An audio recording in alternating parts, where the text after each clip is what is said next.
এটা হচ্ছে চারিত্রিক সমস্যা, এগুলা অনেক বিষয় আছে। একবার করলে হয় সেটা ভুল, দুইবার করলে হয় ডিসিশন মেকিং। যখন তৃতীয়বার একটা মানুষ সেম ভুলটা করবে তখন তার ক্যারেক্টার তৈরি। আপনি দেখছেন আমি কিন্তু আমার মতন করে লাইফে আগাচ্ছি, সুন্দর কন্টেন্ট করছি, বিজনেস নিয়ে আগাচ্ছি, আরো সামনে নতুন কিছু বিজনেস নিয়ে আসতেছি।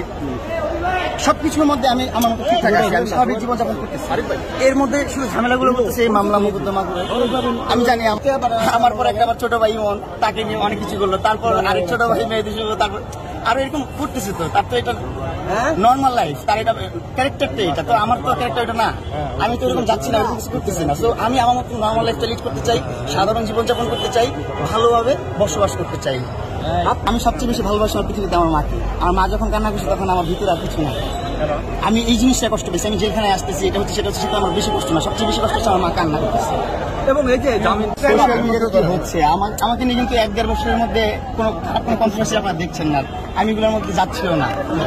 আমার বাংলাদেশের আইনের প্রতি আমার ভরসা আছে, শ্রদ্ধা আছে, ইনশাল্লাহ আমার ন্যায় বিচারটাই হবে আর আমি এখান থেকে রেহাই পাবো। সেই যেমন তার লাইফ নিয়ে থাকবে না বেশি দিন, সে যেমন হ্যাপি আছে তার লাইফে, সে আমি বলি সে হ্যাপি থাকুক, সে তার মতো থাকুক। আমার কোনো রিভেঞ্জ নেই, আমি রিভেঞ্জে বিশ্বাসী না।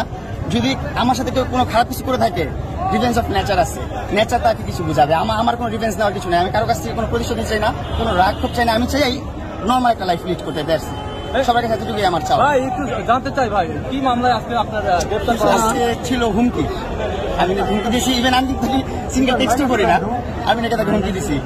জানি না আইন আমি সম্মান জানাই, আইন অবশ্যই ভালো কিছু করবে। আইন সন্তুষ্ট হয়ে আমাকে আজকে জামিন দিয়েছেন। আপনি কিছু বলুন। ভাই আরেকটু জানবো আপনার কাছে, আমরা যখন দেখেছি আপনি যখন গ্রেপ্তার হন আপনি অনেকটা নার্ভাস ছিলেন এবং আপনার মা আপনাকে জড়িয়ে ধরে কান্না করতেছিল, এই বিষয়ে একটু কথা বলবেন। অবশ্যই জেলখানায় আসা বা হাতে হাত করা লাগানো অত আহমরি খুশি কিছু না। অবশ্যই মন খারাপ থাকে, আমার মারও মন, আমার মা কান্না করতেছিল, তাকে কিন্তু আমার ভিতরে চূর্ণ হয়ে যাচ্ছে সবকিছু।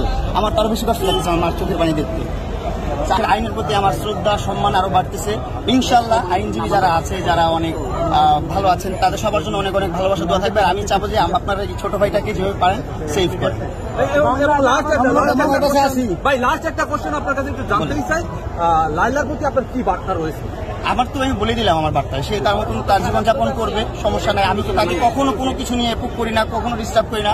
আমার সোশ্যাল মিডিয়াতে আপনি দেখবেন না আমার কোনো অশ্লীলতা আছে বা অশ্লীলতা করছি, আমি আমার কোথাও পাবেন না। আপনার যদি দেখাইতে পারেন, আপনার যে শাস্তি দেবেন আমি সেটাই মেনে নেব। আমি কিন্তু নিজেকে পরিবর্তন করছি, কিন্তু করতে দিচ্ছে না আমার। এবং আপনার একটা আইডিতে মেবি আপনি একটা পোস্ট করেছেন, আপনি সুন্দর লাইফ লিড করতে চান। জি, আমি সুন্দর। আপনার কেন জানি আপনার উপরে ঝামেলাটা চলে আসে, কিন্তু কেন জানি আপনার উপরে ঝামেলাটা বারবার চলে আসছে। আমি 5বার ফেস করতেছি মামলা। একটা মামলা খারিজ হয়ে গেছে, আর যেটা সাইবার ক্রাইম মামলা ছিল, মামলা আমার করার কথা ছিল, কিন্তু আমার এসে করে ফেলছে। দেন সে রিকভারি করে এখান থেকে চলে গেছে। ইটস ওকে, আমার কোনো মামলা টামলা করতে চাই না, আমি মামলা যাবো না কখনো। আমি চাই সে আমাকে এই জিনিসগুলো থেকে মুক্তি দিয়ে সে তার মতন যেহেতু লাইফ লিড করতেছে।